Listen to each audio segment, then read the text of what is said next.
Good morning, everyone. I will introduce our next speaker. Dr. Teo Chin Hai is a senior lecturer in the Department of Primary Care Medicine. Dr. Teo is very passionate about increasing healthcare efficiencies and empowering patients with technology. He is the lead of the mobile health section at the UMHealth unit, and he has developed numerous e-learning objects for healthcare professionals as well as for patients.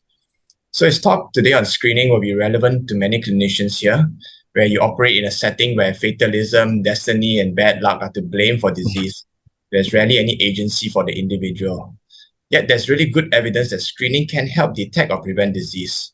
So Dr. Teo will present his research on how ScreenMen, a mobile web application, was developed to educate men about health risks and empower them to undergo evidence-based health screening. Chin Hai. Okay, thanks Yukong again for the introduction. So my name is Chin Hai. I'm from the Department of Primary Care Medicine, also part of the UMHealth unit. Today, I'll be sharing with everyone about the ScreenMen project that we have been conducting since 2014, and it's come a long way. So we'll just share about the journey of this project to everyone here. Okay. So what is ScreenMen actually? ScreenMen is actually a mobile web app that we have developed. It aims to educate, motivate, and empower men to undergo evidence-based health screening. Okay, this is more of a digital health project to improve patients as well as the lay public, their health behavior. Okay, so the ScreenMen project has come a long way. Okay, today I'll be sharing about the journey of ScreenMen from exploratory to development, pilot, evaluation, implementation, and last but not least, then dissemination. Okay, so at some point in your clinical life, you might think about developing some tools to educate or improve the care of your patients. So I just hope that some of these processes and methodology that I'll be sharing will be beneficial to all of you. Okay, just some of the background about screening. I think all of you must be familiar with this. Early detection with optimized treatment, reduce cost, healthcare burden individually and nationally, reduce loss of national productivity, improve quality of life for men, as well as improve their well-being, the family well-being, in terms of social economy as well as psychologically. Okay, so just to also justify why this project is focusing on men, because the screening uptake among men is lower in men. And just another data, this was from National Health and Mobility Survey 2011, and many actually reports that show that the uptake of men is actually lower. This one was from the SOXO program, only 15% in male, as compared to female, 28%. And the PERCA B40 that is ongoing right now has also shown is lower in men, and overall is low as well. Okay, so I just want to highlight another thing is that this project actually focused a bit more on the younger men.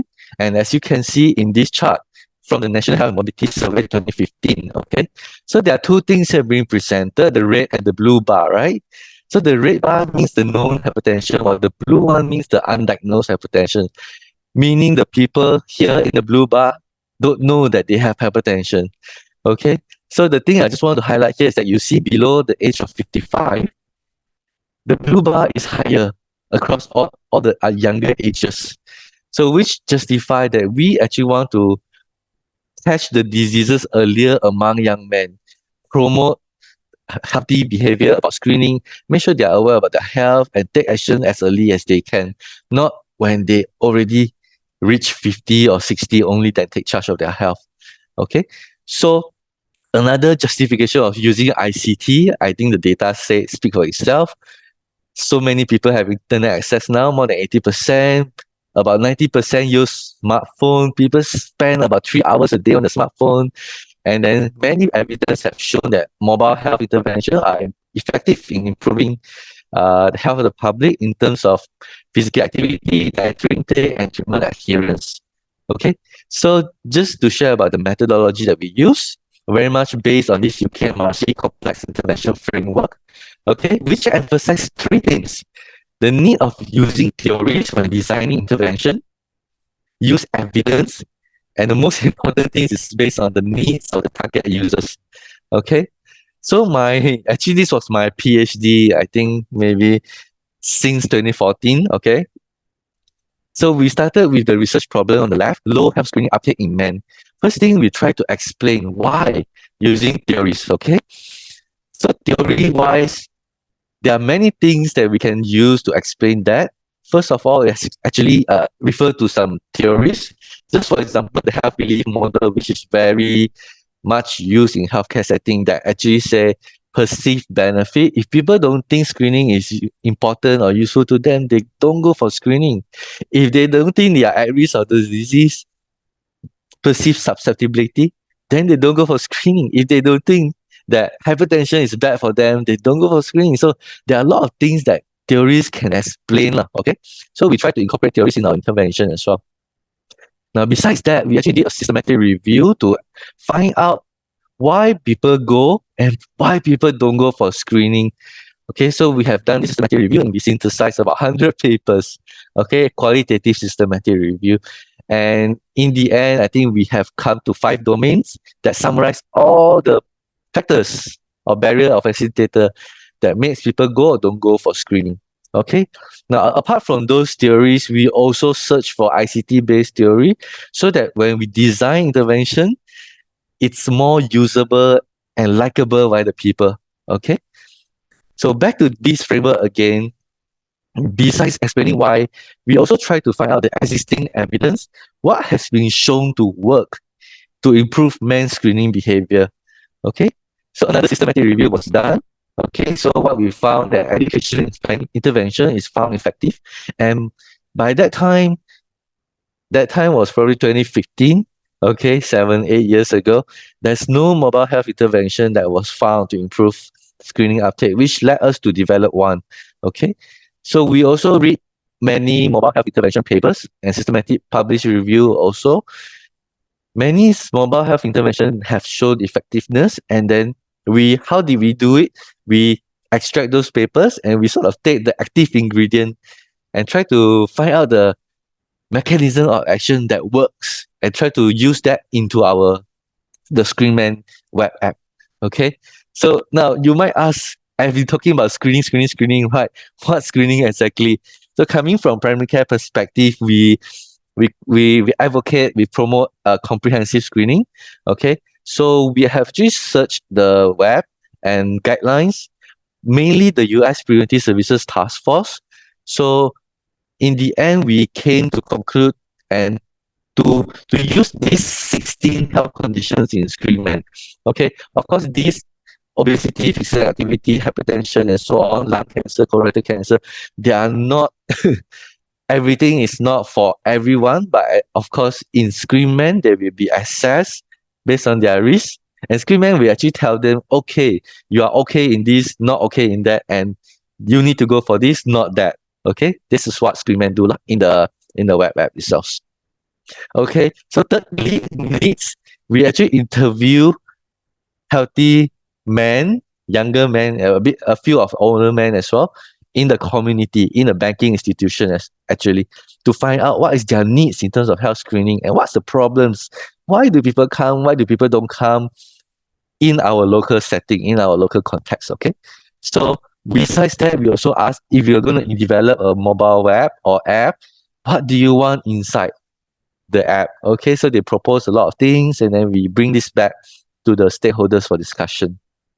Okay, with those theories, evidence, and needs, we went into development phase. Okay, normally how we develop a mobile or digital health project, we actually follow through a software development life cycle. Okay, as you can see, the 4 cycles are the 4 iterations that we have gone through to develop ScreenMen. On the left, actually, are the initial requirements that we have compiled from the exploratory phases, theories, evidence, and needs. Based on that, we design the prototype in terms of mock-up first, draw the picture first, okay? And then let the experts review. If the pictures are good to go, only then we convert them into the working prototype. And then in the working prototype, we let the expert review again to get their feedback to improve upon it. Okay, there could be a few cycles in this. Okay, when the app is sort of quite good already, viable, stable to be released for end users, then it goes through the beta phase. Okay, then at this stage, we get people, the end user themselves to use it and test it out. And then we get their feedback, we improve upon the web app again in the final round. So in the final round, we did the revision, and then at the end of it, we release no more review in this stage. Okay, so that is the development sort of cycle for any digital health project that you might come across. Okay, so just to share a bit about the beta testing phase. Okay, I think it's a good outcome. People really like it. Easy to use, convenient to use. They actually increase man's intention to screen. Okay, user friendly, and there are a few revision that we have done. Actually, we learned quite a lot in the beta testing, how to improve a design of user, to make a user, to make an app user friendly. Okay, there are 3 things we shared in the paper. Okay, so that is the development stage. Okay, in terms of how it looks like, this is how it looks like. ScreenMen is actually mobile responsive. We want to deliver it mainly in the phone, okay, but of course it's a web system. It's also usable in the computer then, okay? Then it's available in 3 languages. Took us a while for the translation, okay? And the first part of ScreenMen consists of a video, actually. You see there are 4 key messages here. Screen now, not when you are sick. Screen regularly, not just one off. Screen. Although you are young and living healthily, screen appropriately. Okay, all these messages were crafted based on our qualitative interview with men. These are the misconceptions that we identified, and we sort of rephrase it to try and change their perception. Okay. So in terms of the second function, check my health is the main function in ScreenMen. You'll be sort of talking, if you try out ScreenMen, okay, you'll be talking to this doctor ScreenMen, okay. He will go through the 16 health condition one by one, try to assess you. We try to simulate like the user talking to a doctor, okay, going through one by one of the diseases, health conditions. So if you're doing well, he will congratulate you, encourage you further. If not, he will sort of say what to do lah. Okay, so in the end, it summarizes what you have done well, what you can do better, what screening to go for, what you shouldn't do. Okay, in this project, we are sort of against full body screening, which is what the participant keeps saying. Just do the full body screening, but actually it's not based on evidence lah. Okay, so we try to change people's perception about that as well. Okay, so last but not least, we have FAQ as being asked by the people. We pull along a lot of questions for them to refer to if they want to. Okay, so just to highlight the strength, it's based on theories. Okay, the ScreenMen itself. We incorporate some male-sensitive theory coming from a PhD project. We need to do some academic and theoretical approach. So we incorporated some masculinity theory inside just to make men more likely to improve their behavior. Okay, so one of the things is the car maintenance concept. I think men are very familiar with that. Car maintenance, regularly 6 months once, but they're not familiar to do that for their body. So we try to relate that. Okay, so behind ScreenMen, actually, we took some time to build the system, the algorithm. If patient healthy, say what? If not healthy, say what? If BMI is above what, say what? Okay, there's a lot of decision tree behind the system. Okay, just so to produce personalized advice for men. Okay, so we also have to admit that it's not one size fits all. Okay, this ScreenMen actually target more of local social economy group, younger men and lower education level. Okay, at the end of ScreenMen, we had to simplify it so that it cater to more people. There are probably more experts, sort of health conscious people who want to learn more.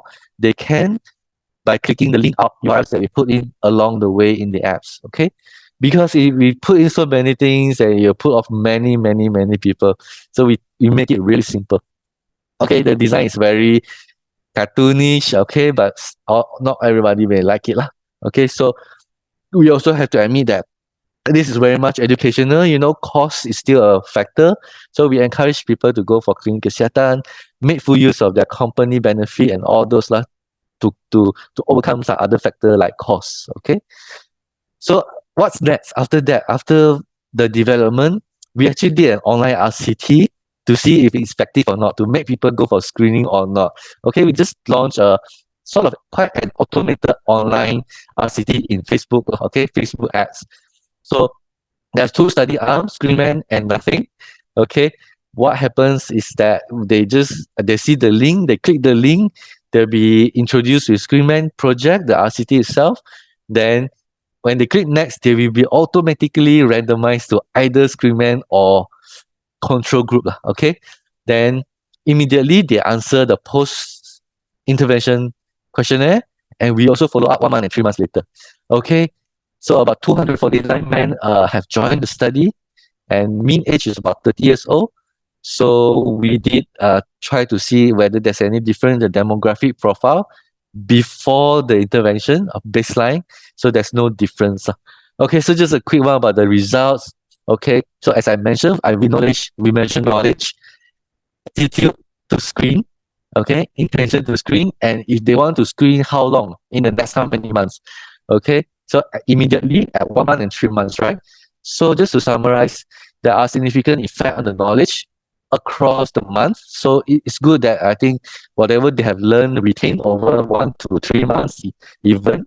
So in terms of the number of months to screen immediately after using ScreenMen, we can see that, oh, okay, people who use ScreenMen want to screen quite soon already, as compared to control group is 12 months, intervention group is 6 months. Okay, in terms of screening, actual screening uptake, we see some significant effect at 3 months. There are 25% of people in ScreenMen group have gone for screening, while in control group it's just about 12%. Okay, so after the RCT, actually the another PhD student take it up to do an implementation study. So he tried to implement ScreenMen in health clinics. Okay, so there were three health screening was involved, and then they interviewed many people. First started off with a qualitative study, and then the doctors, healthcare providers in the clinic actually think that it's okay, it's compatible, it fit in the current practice, because currently in the clinical kesihatan, they are doing some screening program. Okay, you might know that it's called the BSSK, Boran Saringan Kesihatan Saringan Kesihatan. Okay, BSSK. So it's our dream to sort of try to replace it if possible, because ScreenMen is much faster and it's evidence based. Okay, so they think it's compatible. And then of course I think ScreenMen was tested and many people think it's easy to use. Okay, so same goes to whatever interview found from this phase. Okay, the interview man as well, similar. Okay, it's very easy to use and privacy is ensured. There's something else that emerged. Okay, so just some quantitative data from the implementation study. Okay, so this PhD student, he actually put a few things. He put bunting, he put posters on the wall. Okay, he also asked the doctor to give postcards to the man who talked to the doctor. Okay, so as you can see here, many people access ScreenMen through bunting. Okay, part of the reason is probably because in the waiting area, people got nothing to do. And I think based on this finding, it's actually a good opportunity to sort of deliver some educational material to men, especially in the waiting area. Okay, maybe using bunting. All right. So I've just shared with you many things, okay, across the journey of ScreenMen from exploratory to development, pilot, evaluation, implementation. So now I think we are trying to disseminate it further. Okay, we are trying to get a grant to actually blast it more out to the public through social media, and so we also try to do more of the uh, physical study by putting ScreenMen in health kiosks in the community, in the clinic. So it's ongoing and we try to initiate that in the dissemination phase now.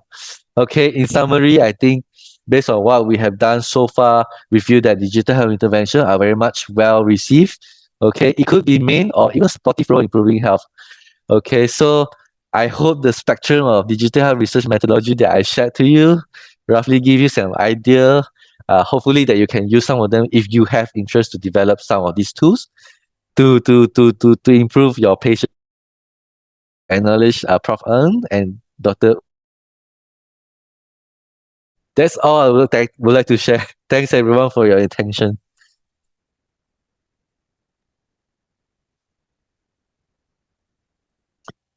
Okay, thank you, Chin Hai, for taking us through the journey of development of an app from start to implementation. I think there are a couple of questions there. Do you want to? I think we have 3 minutes, so maybe one or two questions. Okay. So I just go ahead.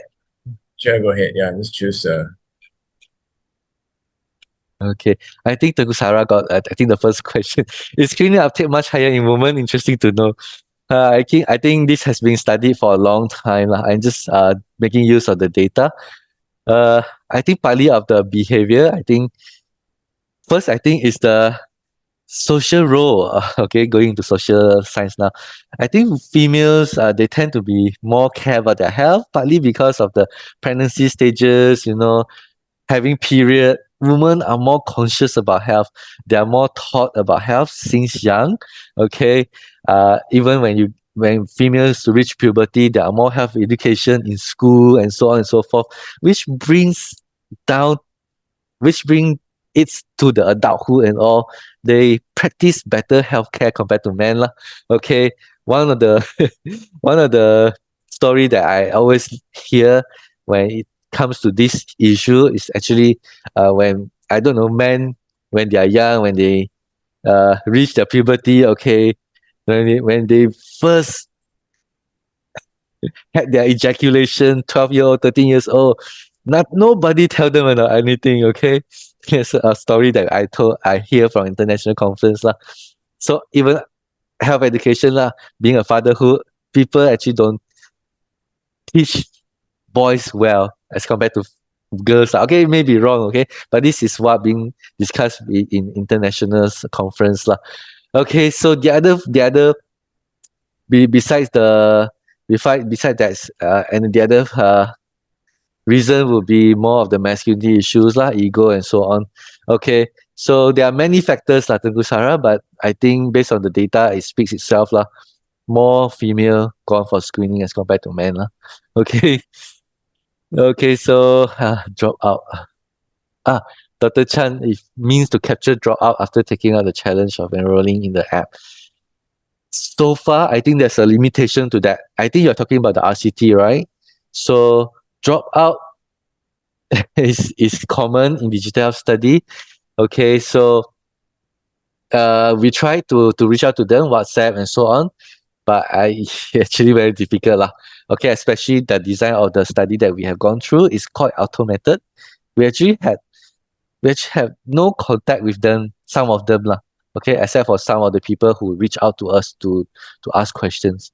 Okay, so in that study, I think dropout we acknowledge. So we try to analyze using intention to treat still by imputing some data lah, as recommended by a statistician. Okay, hope that's okay. Answer your question. All right. Okay, I think it's 9 o'clock, so let's close the session. Thanks very much, Chin Hai, and thanks everyone for attending. I hand the time back to the moderator. I think actually this is the last session, so thanks everyone, and we close the breakfast at UMHealth today. Okay, thanks everyone for listening.